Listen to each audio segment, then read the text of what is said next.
오늘 대섭 청년의 찬양처럼 우리 안에 행복이 충만하기를 축복합니다. 오늘 우리가 하나님을 향해 사모하고 갈급한 마음으로 이 자리에 나왔습니다. 하나님 이 시간 예배를 통해서 세상을 넉넉히 이길 풍성한 은혜를 부어줄 것입니다. 이제 한 달 후면 성탄절이 다가옵니다. 성탄의 주인공은 예수님인데 예수님이 세상에 오신 목적은 구원자로 오셨다는 것입니다. 이 사실을 다시 기억하고 되새기는 것이 중요합니다.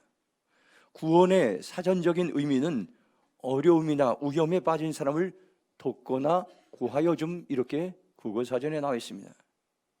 구원투수, 우리가 잘 아는 이런 말입니다. 제가 사전을 찾아봤더니 야구에서 먼저 던지고 있는 투수가 어려운 처지에 놓여 있을 때 그 투수를 대신해 나가 던지는 투수라고 이렇게 말하고 있습니다. 저는 야구를 좋아하지 않습니다. 야구 용어도 잘 모릅니다. 그러나 구원투수는 마음에 듭니다. 먼저 던지고 있는 투수가 실력을 제대로 발휘하지 못할 때 그 투수를 대신해서 나가서 던질 때 위기를 역전시키는 경우가 있기 때문인 것입니다. 구원투수는 어려운 팀을 구하는 역할을 할 수가 있습니다. 하나님께서는 순간순간 우리를 구원투수 같은 소중한 사람으로 부르고 있습니다. 제가 1991년도 교회를 개척할 때였습니다. 그 이전에 신학대학을 졸업하고 교회 개척을 생각할 때였습니다. 그때는 목사 안수를 받으려면 교회를 개척해서 담임 전도사로 있든지 기존 교회에 담임 전도사로 있든지 둘 중에 하나가 되어야 목사 안수를 받게 되었습니다. 이제 졸업반이 되고 교회를 개척하라고 하는데 저도 모르게 이런 생각이 들었습니다. 내가 과연 결혼을 할 수 있을까? 이런 생각이 들었습니다. 그 당시에 개척교회 전도사들은 사례비도 제대로 받지 못하고 생활이 안정되지 않았기 때문에 그런 고민이 있었습니다. 누가 나한테 시집을 올 사람이 있을까? 이런 생각을 이제 여러 번 하게 되었습니다. 사람들은 제가 저희 아버지를 닮아서 잘생겼다고 하는데 그런 말이 귀에 들어오지 않았습니다. 내가 과연 결혼을 할 수 있을까? 이런 생각이 제 마음을 사로잡습니다. 그런데 저희 아내가 저를 구원하는 구원투수로 등장했습니다. 기숙사에서 한 방을 썼던 친구 전도사가 목회를 나가서 결혼을 했습니다. 그 친구 전도사가 자기가 목회하는 그 이제 교회의 교회학교 교사로 저희 아내가 섬기고 있었는데 저희 아내를 소개시켜 주었습니다. 1991년 겨울에 소개를 받았는데 그해 9월에 결혼을 하게 됐습니다. 저는 91년도 2월에 교회를 개척하고 이제 개척한 지 7개월 만에 결혼을 하게 되어서 지금까지 이제 든든한 동반자가 되었습니다. 처음 교회 개척했을 땐 지하에 있었는데 한 35평 정도 되는 것 같습니다. 거기에다가 이제 5평 정도 칸막이를 막아서 그곳에서 생활하면서 신혼생활이 시작되었습니다. 저희 아내는 바로 제가 이렇게 어려웠을 때 구원자로 찾아와서 하나님이 저를 돕게 하시고 함께 섬기게 했습니다. 하나님은 이미 오래전에 저희 아내를 예비해 두시고 저를 목회자로 부르셨는데 저는 그것을 알지 못해서 고민했던 적이 있었습니다. 하나님은 죄로 가득한 세상을 구원하시기 위해 자기 아들, 위아들 예수 그리스도를 세상에 보내주셨습니다. 예수님의 탄생은 우연이 아닙니다. 평범한 사람의 탄생도 아니었습니다. 이미 구약의 수많은 예언자들을 통해서 예수님을 세상에 보내시기로 작정하셨습니다. 이사야 7장 14절 보면 그러므로 주께서 친히 징조를 너에게 주실 것이라 보라 처녀가 잉태의 아들을 낳을 것이요 그의 이름을 임마누엘이라 하리라. 이 말씀을 새번역 성경으로 보면 그러므로 주께서 친히 다윗 왕실에 한 징조를 주실 것입니다. 보십시오, 처녀가 잉태의 아들을 낳을 것이며 그가 그의 이름을 임마누엘이라고 할 것입니다. 이렇게 이미 수백 년 전에 이사야 선지자는 이제 메시아로 오실 예수님에 대한 예언을 하게 됐습니다. 대표적인 말씀이 이사야 7장 14절 말씀입니다. 다윗의 후손을 통해서 이제 처녀가 잉태의 아들을 낳을 것이고 그 이름을 임마누엘이라고 이렇게 말했던 것입니다. 예수님의 탄생은 전적인 하나님의 계획 가운데 이루어진 역사적인 사실인 것입니다. 예언의 말씀을 믿는 사람들의 믿음과 또 아름다운 순종을 통해서 예수님께 세상에 오셨습니다. 오늘 본문 말씀은 예수님의 탄생이 주는 중요한 의미를 말씀하고 있습니다. 21절 말씀 한번 같이 읽도록 하겠습니다. 함께 읽겠습니다. 아들을 낳으리니 이름을 예수라 하라. 이는 그가 자기 백성을 그들의 죄에서 구원할 자심이라 하니라. 아멘. 첫 번째로 예수님은 세상의 구원자로 오셨다는 분명한 진리의 말씀입니다. 천사가 꿈에 마리아에게 나타났습니다. 그 당시 마리아는 요셉과 약혼한 사이고 같이 살기 전에 마리아가 먼저 임신을 하게 되었습니다. 마태복음 1장 20절 보면 이를 생각할 때 주의 사자가 현마하여 이르되 다윗의 자손 요셉아 네 아내 마리아 되어오기는 무서워하지 말라. 그에게 잉태된 자는 성령으로 된 것이나 말씀하고 있습니다. 남편이 될 요셉은 아주 착하고 그 당시에 정직하고 의로운 사람이었습니다. 그는 마리아와 정혼한 사이였습니다. 그 당시 정혼은 지금의 약혼과도 같습니다. 정혼은 간음을 제외하고는 절대로 파기할 수 없는 사실상의 혼인 상태였습니다. 그 당시 정혼 기간 동안에는 남녀가 이제 동침하지 않고 결혼 전에 필요한 모든 것을 준비하는 그러한 시즌이었습니다. 그런데 이 시기에 마리아가 임신을 했습니다. 요셉은 이를 놓고 고민하면서 약혼 관계를 파기하려고 하였던 것입니다. 그때에 하나님의 천사가 꿈에 나타나 말합니다. 다윗의 자손 요셉아 두려워하지 말고 내 아내를 마리아를 내 아내로 맞아들여라. 그 태중에 있는 아기는 성령으로 잉태된 것이다. 천사가 이제 외치고 있습니다. 21절 말씀을 메시지 성경으로 보면 마리아가 아들을 낳을 것이니 그 이름을 예수 하나님이 구원하신다라고 지어라. 그가 자기 백성을 그 죄에서 구원하실 것이라고 이렇게 번역되어 있습니다.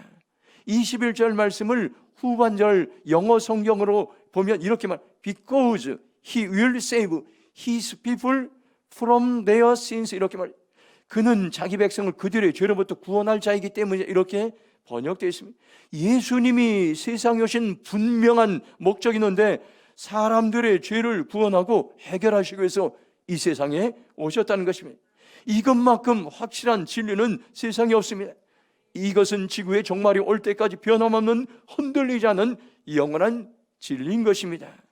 요한복음 3장 16절 보면 나를 향한 하나님의 진리의 말씀이 있습니다. 하나님이 세상을 이처럼 사랑하사 독생자를 주었으니 이는 그를 믿는 자마다 멸망하지 않고 영생을 얻게 하려 하심이라고 말씀하고 있습니다. 요한복음 3장 16절을 메시지 쉬운 성경으로 보면 하나님께 이 세상을 얼마나 사랑하셨는지 그분은 하나뿐인 아들을 우리에게 주었다. 그것은 아무도 멸망하지 않고 그를 믿는 사람은 누구나 온전하고 영원한 생명을 얻게 하시는 것이라고 말씀하고 있습니다.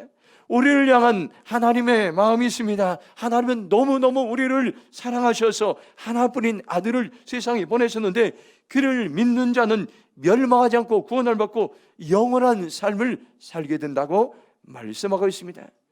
영생은 영어로 Eternal Life 이렇게 성경에 번역되어 있습니다.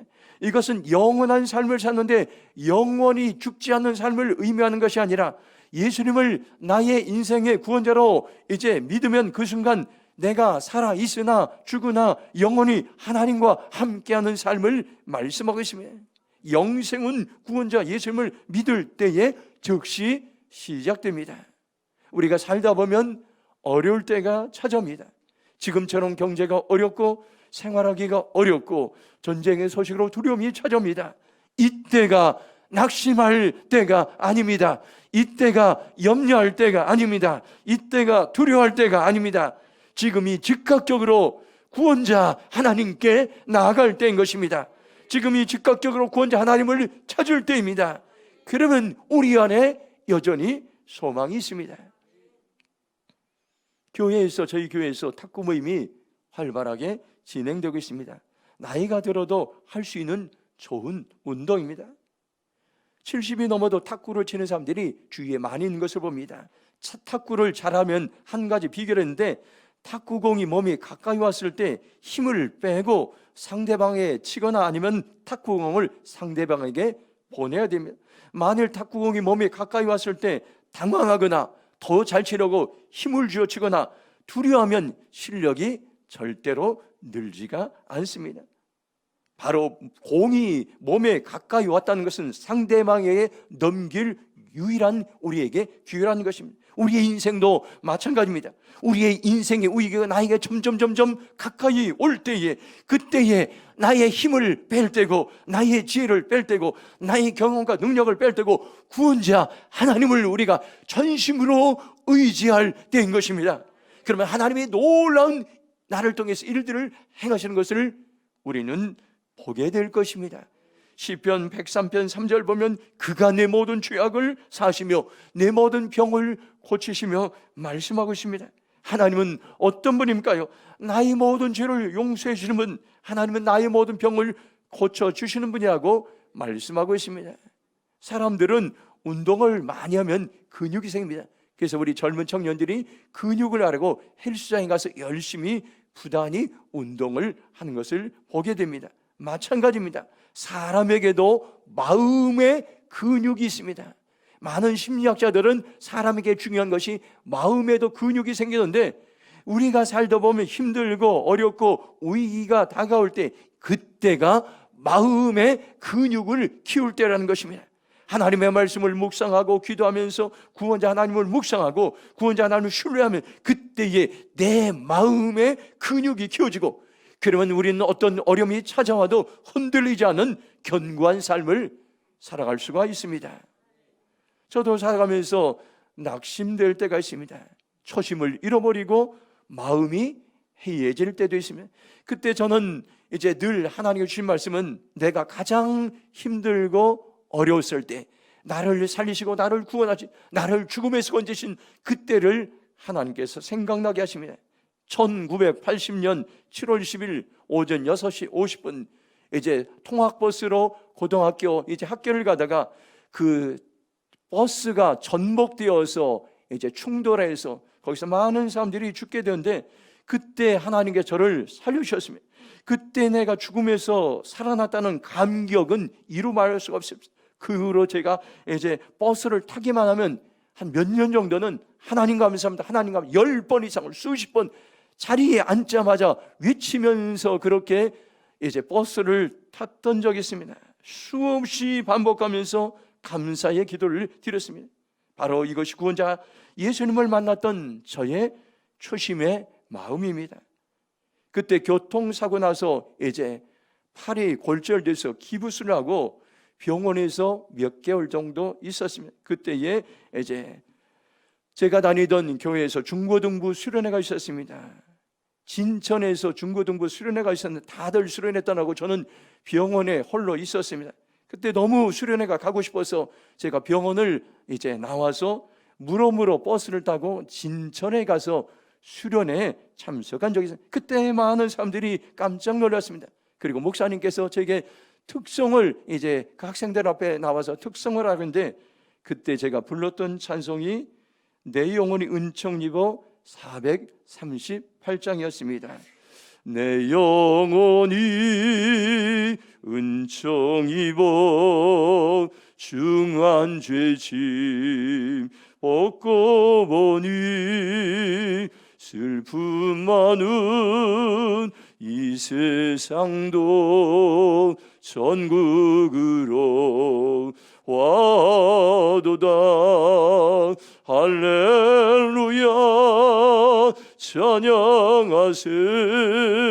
내 모든 죄 사함받고 주 예수와 동행하니 그 어디나 하늘나라. 그 이후로 제게 이 찬양은 평생 잊지 못할 찬양이 되었습니다.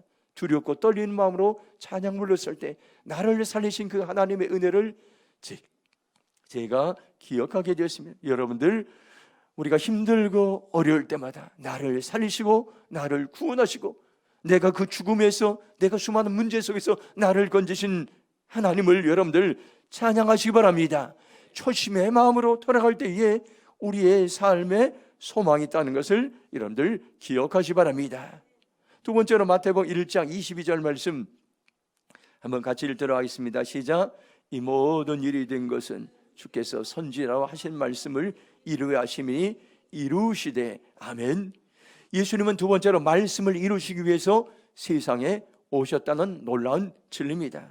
예수님이 마리아를 통해 세상에 오신 것은 예언자가 선포한, 이사야 예언자가 선포한, 또 수많은 이제 수백 년 전에 예언자들이 선포한 하나님의 말씀을 이루기 위함이라고 성경은 말씀하고 있습니다. 마태복음 1장 22절을 현대인의 성경으로 보면 이 모든 일이 일어나게 된 것은 하나님이 예언자를 통해 말씀하신 예언이 이루어지도록 하기 위해서라고 말씀하고 있습니다. 하나님의 말씀은, 모든 말씀이 우리의 삶 가운데 지금도 이루어지고 있고 과거에도 이루어지셨고 현재도 이루어지고 미래에도 이루어질 것입니다.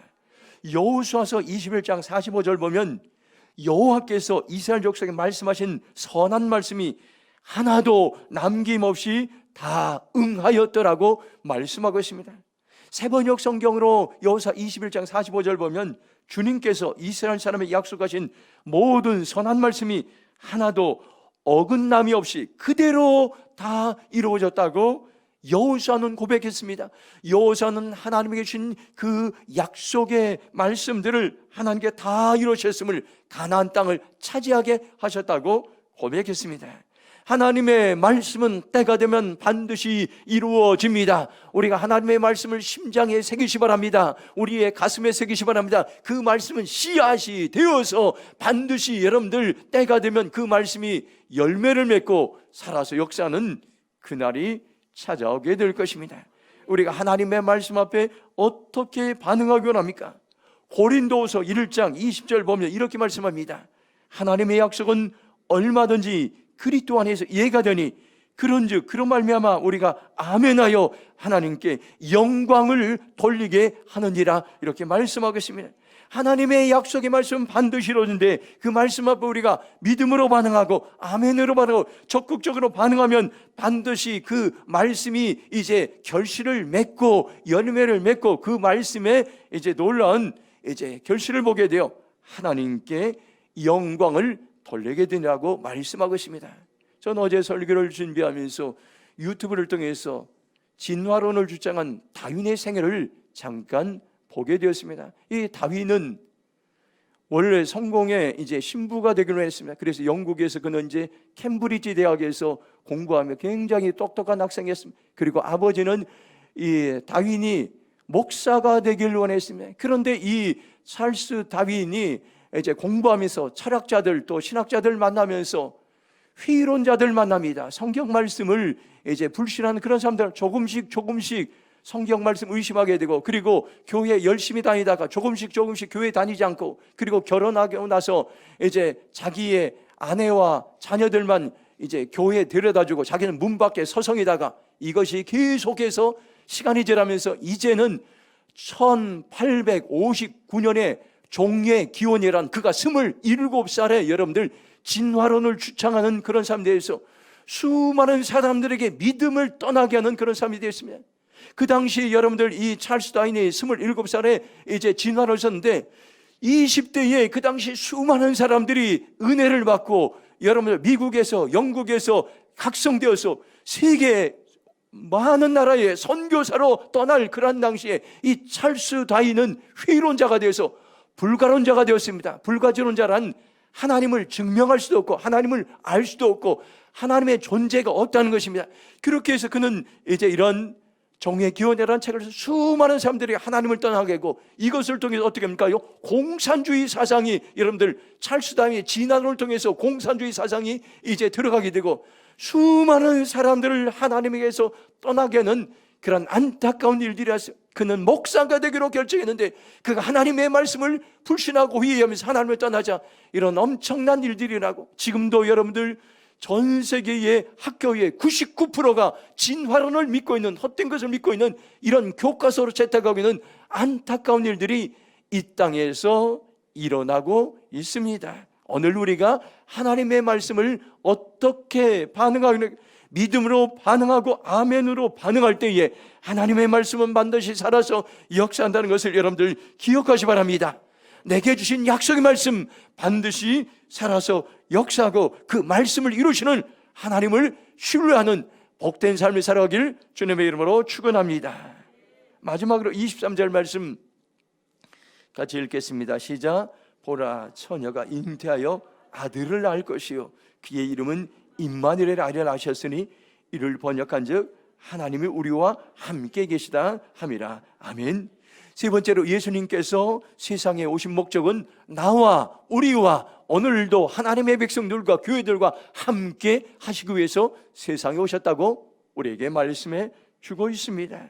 우리가 언제 용기를 얻을 수 있습니까? 우리가 언제 이런 환경에 흔들리지 않고 강하고 담대할 수 있습니까?